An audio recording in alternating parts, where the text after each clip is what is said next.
Have you ever heard of a time when heroes clashed, empires crumbled, and China was torn into three warring states?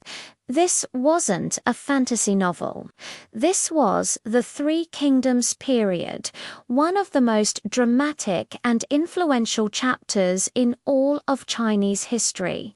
For nearly a century, from 222 to 88, the land was a chessboard for ambitious warlords, brilliant strategists, and loyal warriors. Today, we're diving deep into this epic saga of power, betrayal, and the relentless quest for unification. Our story begins not with a bang, but with the slow, painful collapse of a once mighty empire, the Han Dynasty. After 400 years of glorious rule, the Han was rotting from the inside out. Corrupt officials, powerful eunuchs controlling the court, and widespread famine had pushed the common people to their breaking point. This frustration erupted into the Yellow Turban Rebellion, a massive peasant uprising that, while eventually crushed, shattered the Huns' central authority. The emperor became a mere puppet, and real power fell into the hands of regional warlords, each with their own army and territory. It was a chaotic freefall, a battle royale where only the most cunning and ruthless could survive. From this crucible of chaos, three titans emerged, men whose names would echo through millennia. First, there was the brilliant and controversial Cao Cao, often portrayed as a villain. Cao Cao was a master strategist, a shrewd politician, and a gifted poet. He saw the Han dynasty's weakness and seized the opportunity, gaining control of the emperor and ruling in his name. From his power base in the north, he consolidated territory, reformed agriculture, and built the foundation of what would become the Kingdom of Wei. Cao Cao was a pragmatist. He valued talent over social status, gathering a formidable court of advisors and generals who helped him dominate the northern plains. He was ambitious, yes, but also undeniably effective. But where there is a powerful force, there is always resistance. Enter Liu Bei, a man who claimed to be a distant relative of the Han imperial family. Unlike Cao Cao, who held the emperor hostage, Liu Bei championed the cause of restoring the Han dynasty to its former glory. He was known for his benevolence and righteousness, qualities that attracted a fiercely loyal following. His journey was one of hardship and perseverance. For years, he was a wanderer, a lord without a land, constantly fighting for survival against more powerful foes. But his unwavering spirit and his deep bond with his sworn brothers, the legendary warriors Guan Yu and Zhong Fei, became the stuff of legend. Liu Bei represented hope and legitimacy in a fractured world. The final piece of this tripartite puzzle was Sun Quan, who ruled the rich and defensible lands south of the Yangtze River, inheriting a stable foundation from his father and older brother. Sun Quan was a capable and patient leader. While Cao Cao expanded aggressively and Liu Bei fought for a noble cause, Sun Quan played the long game. He focused on developing his territory, known as Wu, fostering its economy and building a powerful navy that was unmatched on the great rivers of China. His realm was a sanctuary of stability amidst the turmoil, and he skillfully navigated the complex alliances and rivalries, often holding the balance of power between Wei and Shu. The defining moment that truly cemented the three-way standoff was the legendary Battle of Red Cliffs in 208 AD. Cao Cao, at the height of his power, led a massive army south, intending to crush his rivals and unify China under his rule. His forces were immense, seemingly unstoppable. Facing annihilation, Liu Bei and Sun Quan formed an unlikely alliance. It was a classic David versus Goliath story. The Allied forces, though vastly outnumbered, were led by two of the era's most brilliant minds.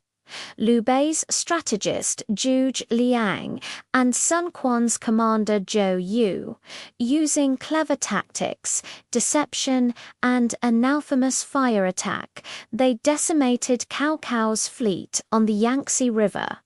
The Battle of Red Cliffs was a catastrophic defeat for Cao Cao, halting his southern advance and ensuring that China would not be unified by any time soon.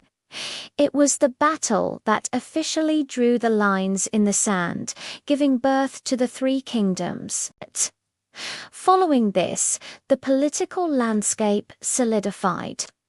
In 220 AD, after Cao Cao's death, his son Cao Pai forced the last Han emperor to abdicate and officially declared himself emperor of the Wei dynasty. In response, Liu Bei declared himself Emperor of Shu-Han in 221, claiming to be the legitimate successor to the Han, and in 229, Sun Quan, after years of ruling as a king, finally declared himself the Emperor of Wu. The Three Kingdoms were officially born. What followed was decades of constant warfare, intricate diplomacy, and a delicate balance of power. The Shu Kingdom, nestled in the mountainous region of modern-day Sichuan, was the smallest but possessed a strategic, defensible position. Led by the genius strategist Zhuge Liang, Shu launched multiple northern expeditions against Wei, hoping to fulfill Liu Bei's dream of restoring the Han. These campaigns are legendary for their clever tactics, from empty fort strategies to the use of mechanical wonders like wooden oxen and flowing horses for transport. Meanwhile, the powerhouse of Wei controlled the vast, populous heartland of northern China. They had the largest army, the strongest economy, and a deep pool of talent. Their primary focus was fending off Shu's invasions from the west and Wu's incursions from the south. The kingdom of Wu, with the Yangtze River as a natural barrier, was almost impenetrable by land. They excelled in naval warfare and often clashed with Wei over the strategically important city of Hefei and the Jing province.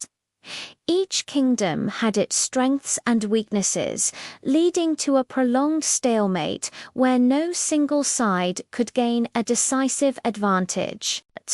But this era wasn't just about endless war. Despite the constant conflict and social upheaval, it was a period of significant innovation. Advances in military technology were, of course, a priority. Zhuge Liang is famously credited with inventing a repeating crossbow and landmines. In medicine, the legendary physician Hua Tu was said to have developed anesthetics and performed complex surgeries. In agriculture, new irrigation systems and farming techniques were promoted by rulers like Cao Cao to ensure their armies were well fed. The turmoil forced people to think differently, to innovate in order to survive and gain an edge over their rivals. So, how did this epic era come to an end?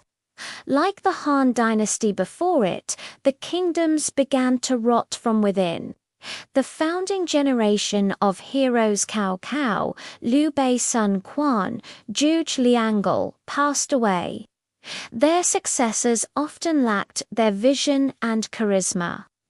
In the kingdom of Shu, a series of weak emperors and corrupt officials eroded the state's strength after Zhuge Liang's death. In 263 AD, Shu was finally conquered by a massive invasion from Wei, ending its dream of Han restoration. Over in Wu, internal power struggles and incompetent rulers weakened the kingdom after Sun Quan's long reign. But the most significant change happened within the most powerful state, Wei. The real power gradually slipped from the hands of the Cao family and into the grasp of a single, ambitious clan, the Sima family. Sima Yi, a brilliant strategist who had served Wei for decades, orchestrated a coup, seizing control of the government. His descendants continued his work, consolidating their power until his grandson Sima Yan did to the Wei emperor what Cao Pai had done to the Han emperor. In 266 AD, he forced the Wei ruler to abdicate and established a new dynasty, the Jin.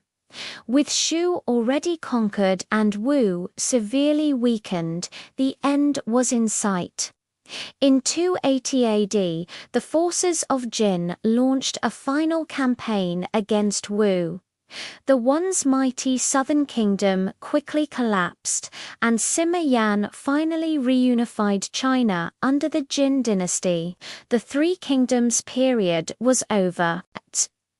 The story of the Three Kingdoms has captivated audiences for centuries. Largely thanks to one of the most famous novels in all of literature, Romance of the Three Kingdoms, written by Luo Guanzhong in the 14th century. This historical novel takes the real events and figures and dramatizes them, creating larger-than-life heroes and villains. It paints Liu Bei as the benevolent hero, Cao Cao as the cunning tyrant, and Zhuge Liang as a near-mythical strategist capable of controlling the wind. While not a perfectly accurate historical account, the novel's focus on loyalty, honor, and strategy is what cemented the Three Kingdoms in the popular imagination forever.